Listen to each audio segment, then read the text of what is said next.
Hello, everybody, and welcome back to Smooth Talks with Ryan Cox. I am your host, Ryan Ryco Cox, and today I have a special guest, a friend and colleague of mine, Mr. Johnathan Ortiz. Johnathan, why don't you go ahead and introduce yourself? What's going on, guys? Like Ryan said, my name is Johnathan Ortiz. Happy to be here. I've known Ryan for a short time, but we've been on an amazing journey together already. Um, Thanks for having me. I'm honored to be here. I'm honored to have you, man. No problem. We have been on a journey, haven't we? Already, Yeah. and we haven't actually known each other for that long, huh, John? Maybe Nah, 2 months three total. months. Yeah, 2 3 months. Yeah, not Yeah, that long. absolutely. It's crazy how things happen, but you meet like-minded individuals, and uh, things continue to just go on. And I like the pace that we're headed. I'm definitely excited. Yeah, me too. We're definitely on a. It's a lot of fun. It's challenging. And there's new discoveries every day. Oh yeah, absolutely. New discoveries about certain topics, new discoveries about yourself. Speaking of, that actually brings me to my first question that I had for you, John. We haven't really got a chance to have a one-on-one like this, and so I thought I would take the opportunity and ask all the questions that I've been wanting to ask you. Yeah, for sure.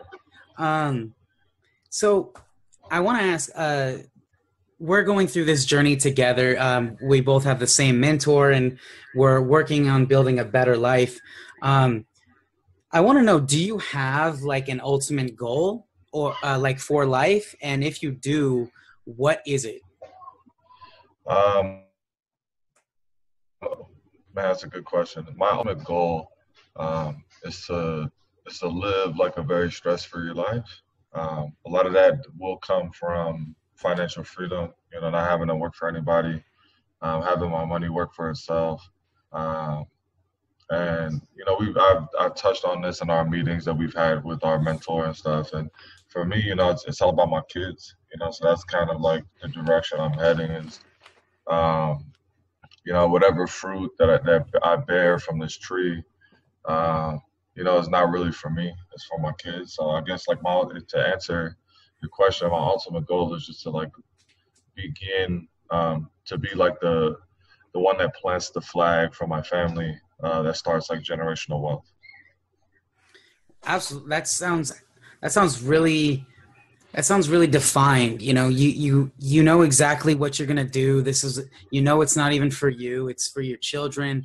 Obviously you want to be able to reap some of the benefits as for all the hard work that you're doing, but your benefits really come from your children benefiting from it. That's super admirable. And I've actually always admired that about you. I think that's really cool. Thank you, man. Appreciate that. Absolutely. Absolutely.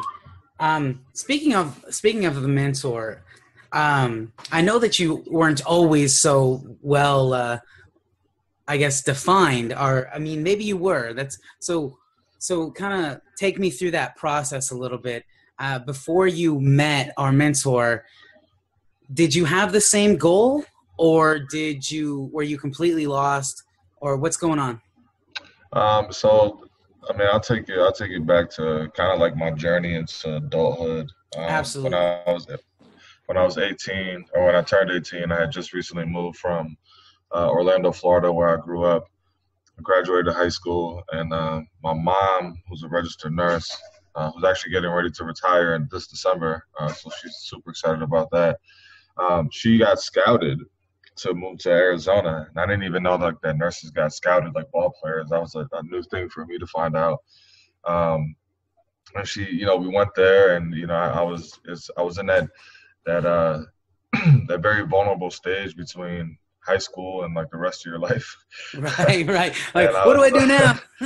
Yeah, exactly. Because I was on my own schedule. I was.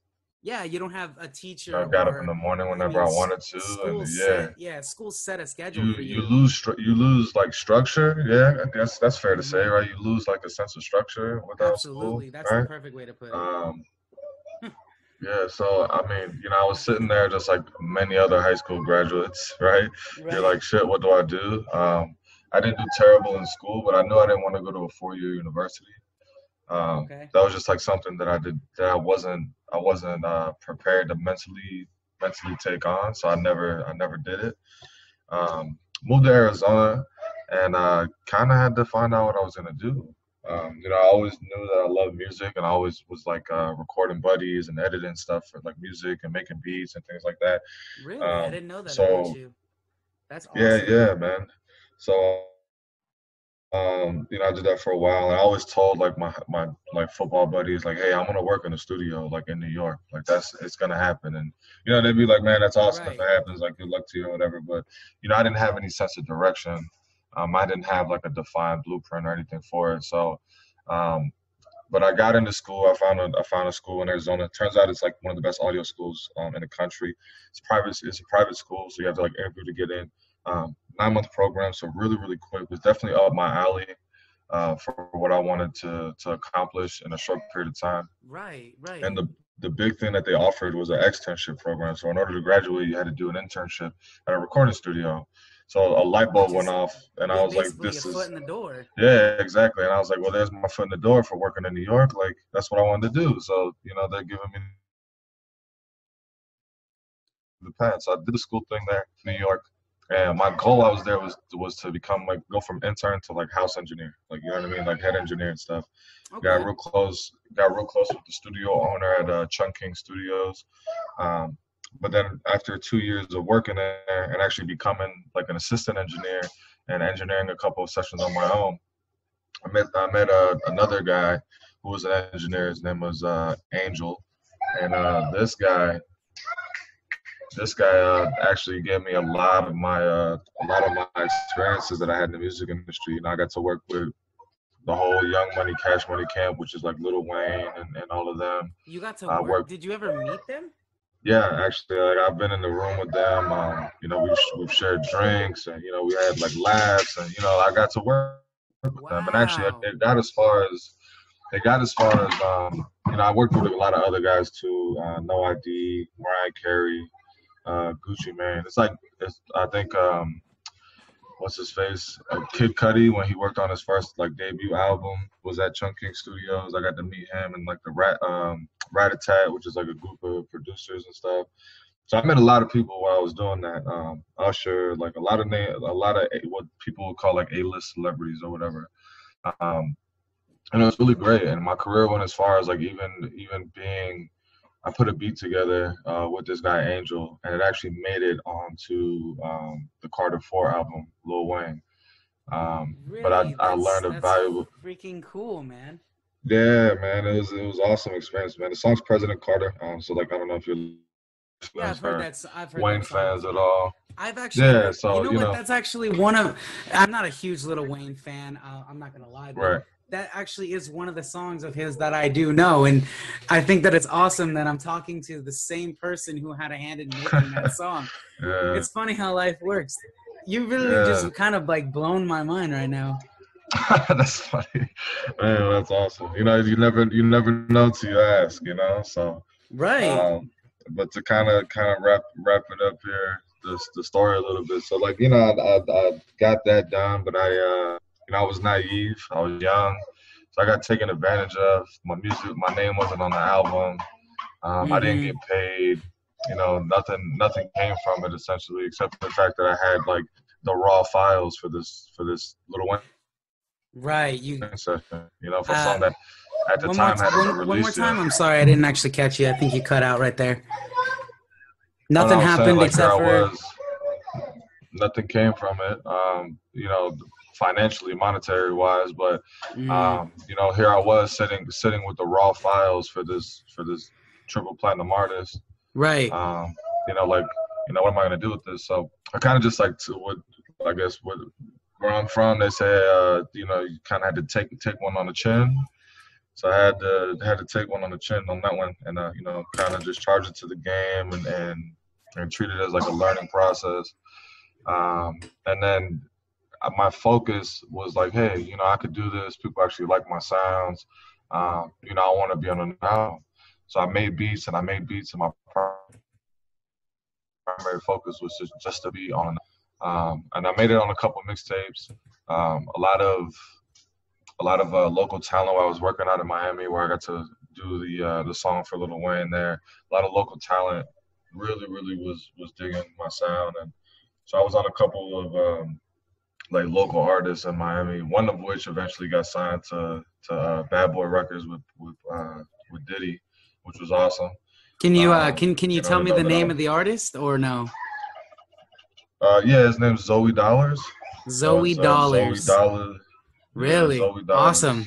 Yeah, he was in a interview recently with Funkmaster Flex, and you know, it was cool. But you know, my goal was just to be like a producer and you know, make money off of music. That was my ultimate goal. Um, then all of a sudden, all these studios started closing, doors started closing, um, and the path that I was on was obsolete. If that makes any sense. Like you know, like they tell us, like go to school, get good grades, get a good job. You know, that plan has become obsolete as well. So I was on the path that was given to me by my mentors in the industry. One of your So you personal know, mentors in the game, right? So he said yeah, something to you?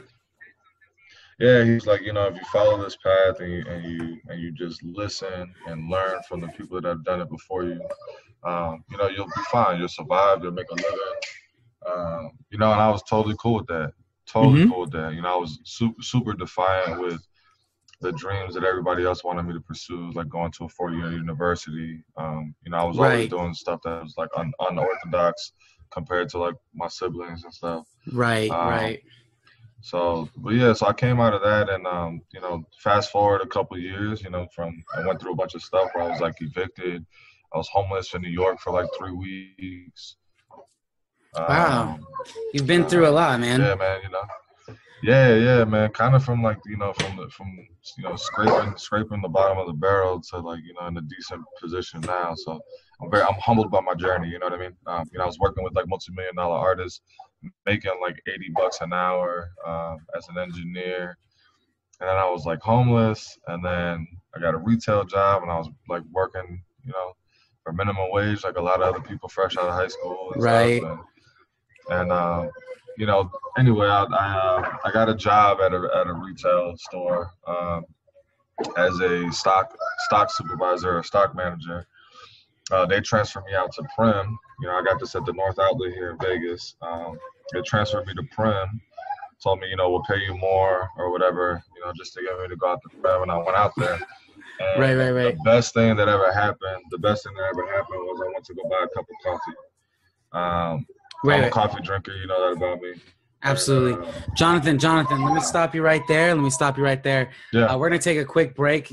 All this talk about music has made me, you know, I think it's time for the listeners to actually listen to some music. So we're going to take a quick break. We'll for be right sure. back.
After all that we've been through, I think it's fair from me to you.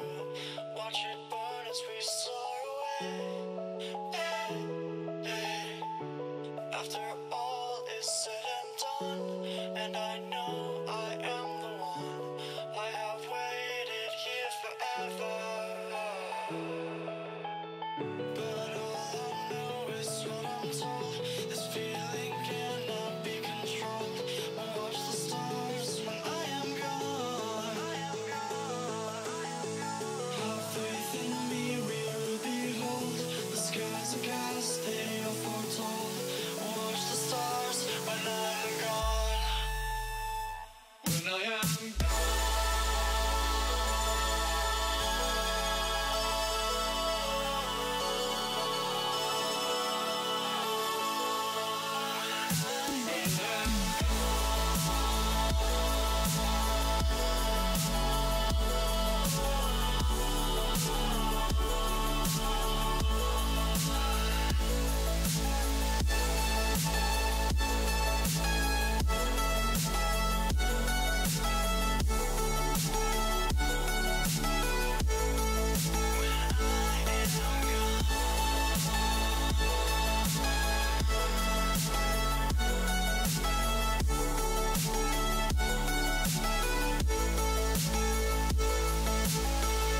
You carry the world upon your shoulders, for I'm not the only one. How could you look behind now when everything is done? Oh, you carry the world upon your shoulders. For I'm not the only one. How could you look behind now when everything is done?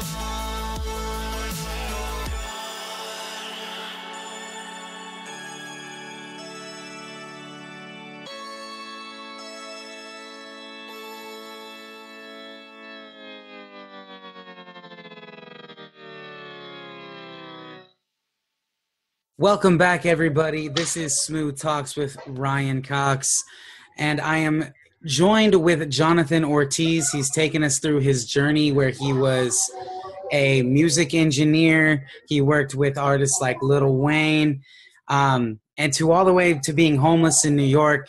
I would love to get more in depth with that story, but it seemed like you were just about to say something interesting about the fact that your life changed when you had a cup of coffee. So take me through that. Yeah, so after this is years after being homeless in New York, and I was working as a stock manager for a retail company. They had transferred me out to middle of nowhere, Prem, Nevada, Right. right on the border, right on the border there between California and Nevada.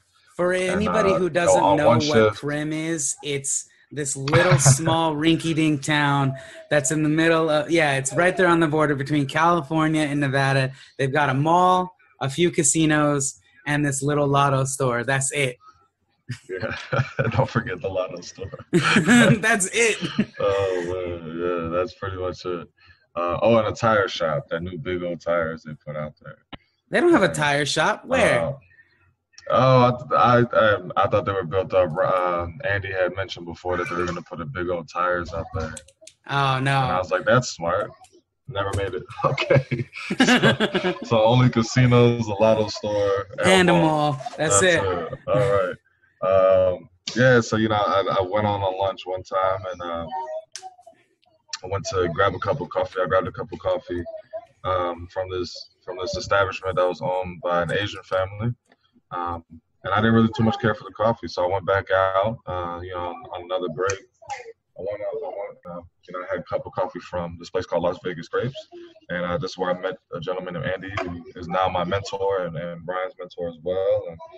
And really, really changed my perspective on a lot of things. At this stage of my life, I wasn't focused on the music as much anymore. I knew I know I had certain things going on, and a lot of things weren't making sense, and I had to find a new path. And I had just started becoming like a bookworm at this time, so I was reading a lot of stuff on like personal growth, personal finance, running a business, how to get a business off the ground. So my mind, I had a paradigm shift from like, I'm just gonna do this thing that I love to do. I'm gonna go in and have people create stuff, and I'm just gonna record it and edit it. Right. I'm right there with you. Master it. I'm right there with you. Yeah, and then I turned around and kind of did like a complete 180, and I put on a tie and I put on a suit, and I was like, I want to be an entrepreneur. So I've seen a lot of people, with money, without money, and it seemed to me that the happiest people were those that really controlled their lives in every aspect. Nothing was controlled by an outside entity, no schedule, no clock to run their life by. Just kind of being led by their own inhibitions and intuitions and their goals and dreams. And so that's where I saw myself. And Andy kind of asked me a few questions, and he knew that that's where I was, and he caught on to the fact that I was kind of like, I'm sorry? Out there lost. You were kind of out there lost. I was saying I was out there lost, and I knew I wanted to go somewhere, and I knew kind of where I wanted to go, but nowhere near as defined as I do now. Yeah, that's kind of like my story in a nutshell. I went from high school grad to not knowing where I was going to go in life, and then I took a leap of faith on my passion, which was music, and I went to school and had a really, really great 5-year run in the music industry and learned a lot, met a lot of people, met a lot of like long-lasting friends and connections. Was able to spread my network from the South and Florida where I grew up to New York and Pennsylvania and Connecticut, and then now I'm coming out west, and I kind of got people in all the major cities, which is nice. When you look back, you're like, man, if you pay attention and relationships, man, people will change your life for sure. Oh, absolutely. That's it's not necessarily the entire reason, but I'm so interested in people's stories that, I love to have people like you come onto the show and just sit here and talk and explain to me what happened and why you are who you are, where you are, and what type of experiences you have. So thank you again. I appreciate you being on the show. I do have a couple more questions for you, though. Yeah, please. Now that you've met Andy, or you've met Andy and our mentor, you've already described how your life was before you met him. How has your life changed afterwards? After I met Andy. After you met Andy, take me through the last couple. You guys have been working together for like 4 years? 4 years, yeah. So year one was a struggle for sure. There was a lot of bad habits that needed to be broken. And, one thing that Andy vowed to me, or kind of made a commitment to me, he said, you're going to be successful because you have what it takes to be successful. I just want to be a part of your story, so I'll help you get there as long as you allow me to be a part of your story. And I kind of was just like, yeah, deal. Right. That sounds awesome. So we went in and we got to work, and he showed me a lot of things that I just did not know existed. You know what I mean? Like time management has always been an issue for me, as well as like following through on certain things was always an issue for me. Like I'd set up this amazing project and I'd get all the right people in the right places, and I push start and kind of, as we're trailing along there, I kind of like fall off to the wayside and get bored with stuff.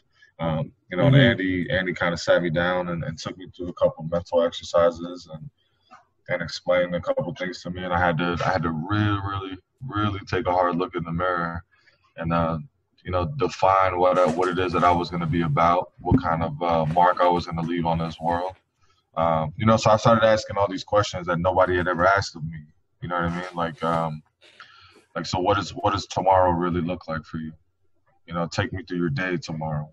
I never had to do that before. You know what I mean? Well, what do you want to accomplish in the next 6 months, the next year, the next year and a half, the next 5 years? How are you going to get there? That was the biggest thing, was how you're going to get there. There's a lot of people, we have dreams, goals, and aspirations. When you ask somebody, okay, how are you going to do it? They kind of just like look around the room and they're like, I'm gonna try it this way.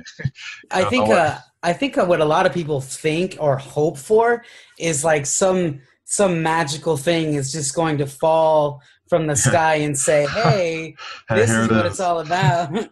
And you know what's kind of funny that it does happen as long as you're looking for it, because Yeah. it happened with us when we found Andy. No, for sure. For sure. So Absolutely. there, if you're paying attention, and I actually mentioned, and this was actually mentioned in my last interview with a great woman named Pamela Sudo. Mhm. She had an experience in Peru, and she talked about like how life gives you exactly what you're looking for as long as you're paying attention. And I think you met Andy. I think I met Andy. We both met him at the right time for us, and I think that's pretty cool. No, I agree. I definitely agree. It was I mean, obviously a life-changing experience when I had that cup of coffee. It all started with a comfortable Yeah. conversation. So it's pretty amazing, honestly. But yeah, so Andy took me through a couple of different things, and made me really, really see a lot of things. And because he was like kind of peeling back and exposing a bunch of areas of my life that I never really took a look at or even knew existed. Um, naturally from that comes growth. You know what I mean? You learn all this stuff about yourself and what you're capable of and what you're passionate about, what you're not passionate about. You get down to the core, and in a conversation with Andy, he made me realize when I was reflecting on my past in music and engineering and being a studio manager and things like that. My passion was the music for sure, but my deep, deep core passion was people. I love to connect people. I love being the middleman, I guess you could say, where it's like, hey, this is so and so. You got a project, they can help.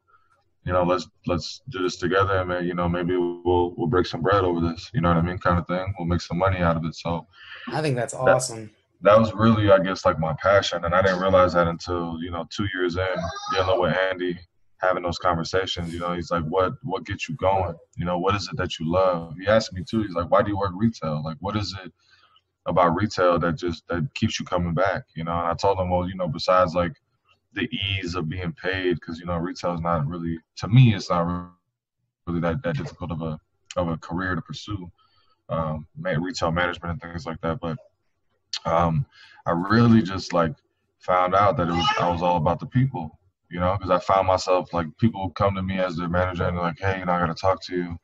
I found another job, and they'd be really bummed out to tell me that they were going to leave the company, and I'd be overjoyed for them.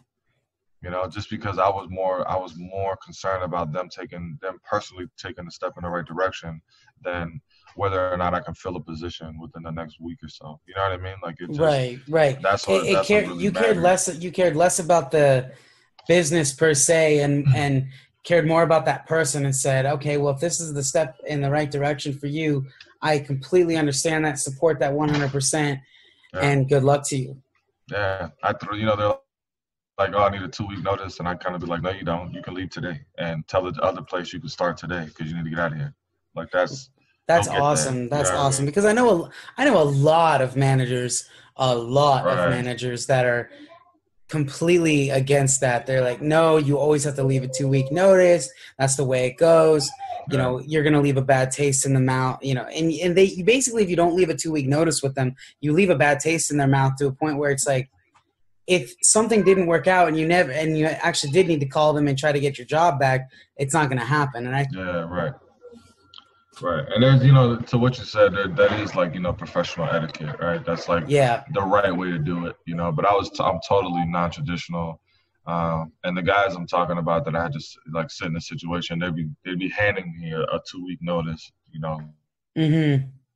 And you're like, no, I don't need kind this. of Go written tell them you out with a can start signature and all. tomorrow. And Yeah, yeah, exactly. I'm like, no, I'll take care of this. Don't worry about this just side. just just wave them They're off like, like oh, that. well, yeah, exactly. And then they're like, oh, well, if I need to come back, am I still going to be rehirable? I'm like, yeah, man, like, go get, you worried about the wrong thing. Don't look back, look forward. You know Right, what I mean? right. I So, agree. I but yeah, agree. so that's kind of like, after I met Andy, that's kind of, where I'm at, where things have become a lot clearer. I didn't have any kids, now I have 3 kids. So Andy being a dad as well, like we've had those conversations and we've kind of built like a really strong friendship. And I just a relationship like mentor and mentee. It was more like, we're really, really good friends. It's funny because when people ask me like, oh, who do you hang out with? I'm like, oh, this guy named Andy and this guy named Ryan. We meet every night. You know what I'm saying? And that's like who I hang out with. And they're like, oh, damn, every night? I'm like, every night, every night we hang out, Monday through Friday. And they're like, man, that's awesome. That must be really cool. I'm like, yeah, so, but he, just to kind of get back to the difference, like before and after, Andy has given me a lot of tools to define, what it is I want to be, what it is I want to be remembered by. The things I'm doing now, if I'm falling short, if I'm doing enough, if I'm doing too much, kind of thing. And I've had a lot of luck in my life, a lot of luck. I'm running across somebody like Andy, being able to build and take advantage of that opportunity to build with someone like Andy.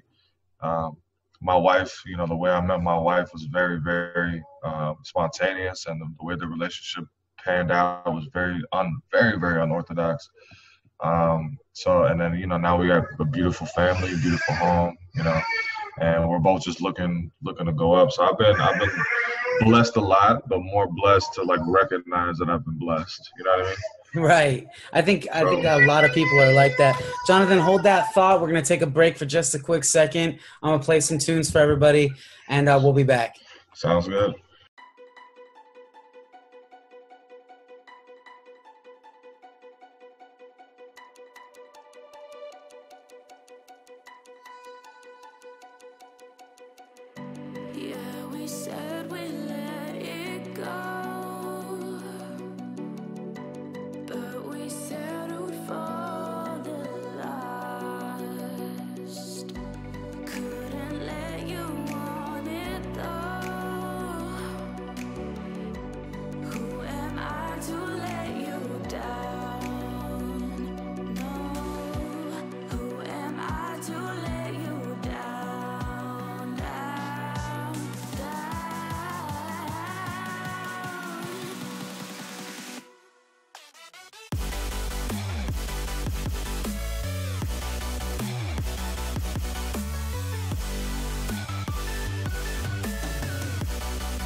Welcome back, everybody. This is Smooth Talks with Ryan Cox, and I am joined with Johnathan Ortiz, and we're talking about life right now and how mentors can help that, and how we've both been very blessed to find a mentor in the weirdest of places. Let's just be honest. And That's for sure. I think it's awesome. And you touched on something that Andy, which is our mentor, has helped you become more defined and more clear about everything that you want, which I think is cool. And it goes back to that first question that I asked you, and I knew it was defined. You said you wanted to be that guy who plants that flagpole for your family, and super admirable. And I think a lot of people are so into themselves that yes, they want good for their family and their kids, but they're so into themselves that if they won't reap the benefits, it'll stop them from doing something that would help them in the long run. Yeah, for sure. I have another question for you. So you're going to be the guy that plants that flagpole. So what are your plans to do that? So what are your plans for the future? Plans for the future. Well, I definitely will be leaving my 40-hour-a-week job behind in order to accomplish that. But in order to get that done, there's a couple of different things that I'm going to be doing, a couple of different investment vehicles, one of which is a business that I own. It's more of like a franchise that I own. What's the business? I mean, if you want, you can go ahead and you can advertise it here. It's a completely safe space. Go ahead and tell people what the business is. Awesome. Yes. What I do is I'm in telecommunications and energy. And what I do on a nutshell is I help people save money on their bills, where I'm partnered with all the major companies as far as like T-Mobile, AT&T, those guys, big players in those industries, as well as like high-speed internet. And just like think about anything that you pay a bill on that's recurring in your home. Electricity bills? Electricity bills, the same thing. Wow. So I'm across a lot of sectors, telecommunications and energy, though, being the two major sectors that I'm in as far as that business is concerned. And what's really cool is because they're recurring expenses, so everybody pays a cell phone bill, or 99.9% of the country that we live in pays a cell phone bill, or they're paying a cell phone bill for somebody. One of the two. Right. One of the two, but they're paying. Regardless, they're paying something. So, all right. So a couple of things happen, when they pay that bill. If they, I'll give you a perfect example. My sister was a Verizon customer. Always been a Verizon customer since she's, got her own plan and stuff. Just loves Verizon. She was paying an arm and a leg. She switched over to T-Mobile. Was not happy with T-Mobile at all. So here I come.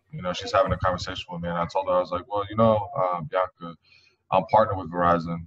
Let me take a look at what you want to do, what you want to pay, and let's see if I have something, through my company that we can work out. Long story short, we saved her money on her bill, her fiance. And here's the beautiful thing. The company that I'm with, the company's ACN. ACN, all right, cool. But this company is phenomenal. Every time you acquire a customer through a charity with Project Feeding Kids, a child right here in the U.S. gets fed.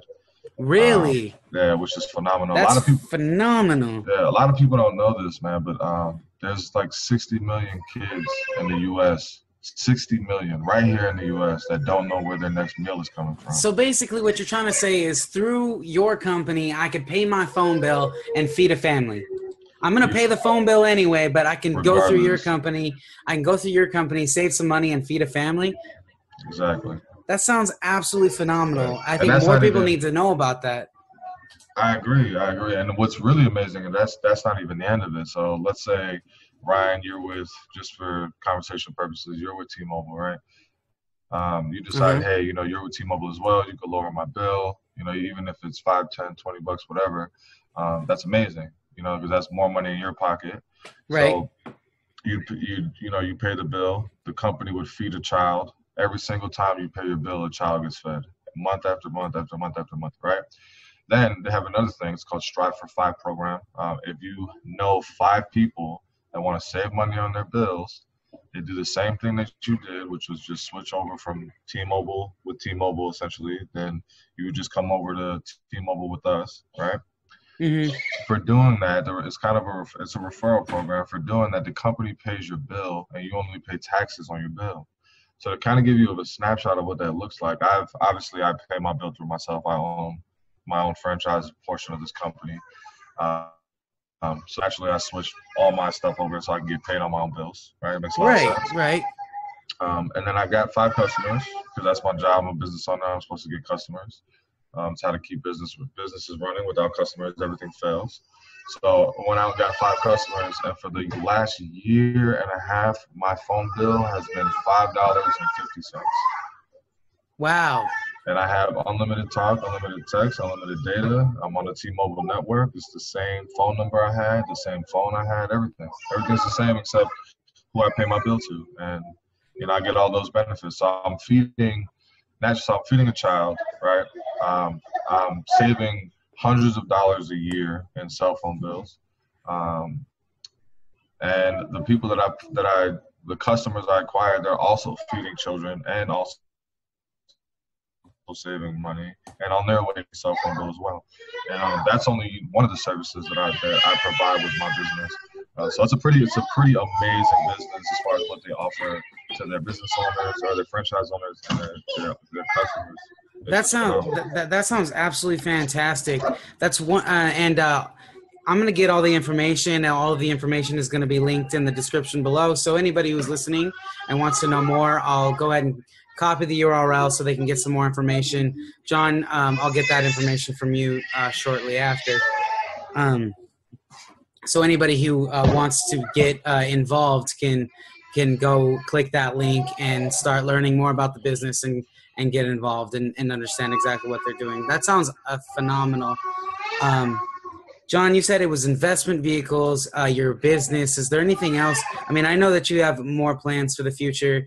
And like I said, you're going to be are you really going to go full on this ACN business, or do you have other plans? I definitely have other plans. My brother and I, we own a LLC, and our dream is to turn the LLC into a holding company, essentially. So, ACN is our first business venture. My partner is my brother. So we own that 50-50, but it's owned by the LLC. It's not owned by I get it. Yeah. You know what I mean? And then our next venture will also be owned by the LLC. Real estate is something that I've always wanted to get into as well, owning properties. So it's basically your LLC is literally going to be nothing but a holding company. It's going to be my version of Berkshire Hathaway, essentially. Okay, I understand. And anybody who doesn't understand that, basically what a holding company does is they own other businesses or they own other assets. If anybody was just confused about what a holding company is, essentially in a nutshell, it's just a company that has assets. Yeah, exactly. They own portions of other companies. Yeah, and their revenue generated by their ownership. Yeah, so yeah, I mean that's essentially the goal, because I don't want to own and operate 150 businesses. You know what I mean? But I would love to get paid by 150 businesses. So right, absolutely. All right. We're going to take one more quick break. I've got one more question for you. We're going to play some tunes, and we'll be right back.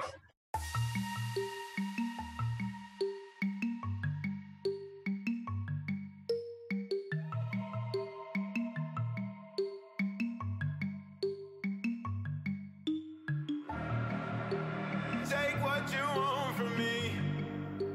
I'll give you everything. All that and more you'll see. Just stay right here with me. Love is not fiction, but this time the story's about a king and a queen will pretend to be with paper crowns.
Welcome back, everybody, to Smooth Talks with Ryan Cox. I'm joined with Johnathan Ortiz, and we talked about his plans for the future, this really cool company called ACN, and it's also his LLC, which stands for Limited Liability Company, is going to be a holding company. These are his type of plans for the future.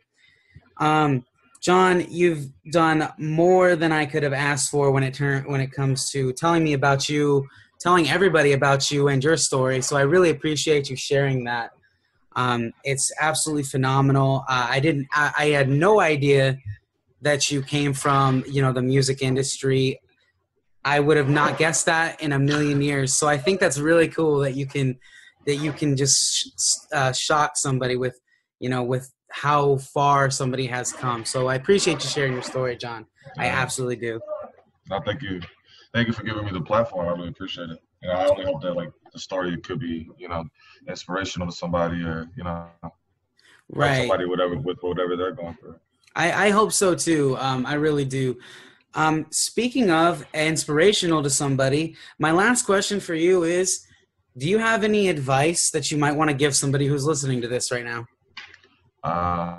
Yeah, I actually do. That's awesome. You're giving me the opportunity. Thank you for letting me do this. To any advice to anybody, no matter what it is, my advice would be no matter what it is that you're doing, whether you want to be a business owner or you just, you're cool working your job, which is nothing wrong with that. You know what I mean? If you want to do that, that's totally fine. There's no right or wrong way to do this, to live this life, I guess. But my advice would be anything that you do, make sure you do it with love, because it'll make it genuine every single time. And don't take time for granted. Money comes and goes, people come and go, relationships come and go, but money only goes. Or I'm sorry, time only goes. It doesn't come and go. It's ever fleeting, as I tell people. So my advice is do everything that you want to do with love and don't take time for granted. Basically, I love that. Fantastic. Everybody who's listening should really pay attention to that. Do everything you do with love and don't take your time for granted. Spend some time and figure out what you really want to do with this life that you're given, because every single day is another day that you're never going to get back. So enjoy your time while you're here. Yes. Do things with love. I love the fact that you said it's going to make it genuine. And if you love what you're doing, whether or not you are owning a business or whether or not you're working for whether or not you're working your job, if you're doing it with love, then you're not wasting your time. And I think that's absolutely fantastic. Right, exactly. Because whether your life is quality or not quality or whatever, whether you live a good life or a bad life, it's subjective to the individual. Absolutely. So just make sure you love what you're doing. Absolutely. All right, John, I want to thank you for being on my show here. Guys, this has been Smooth Talks with Ryan Cox.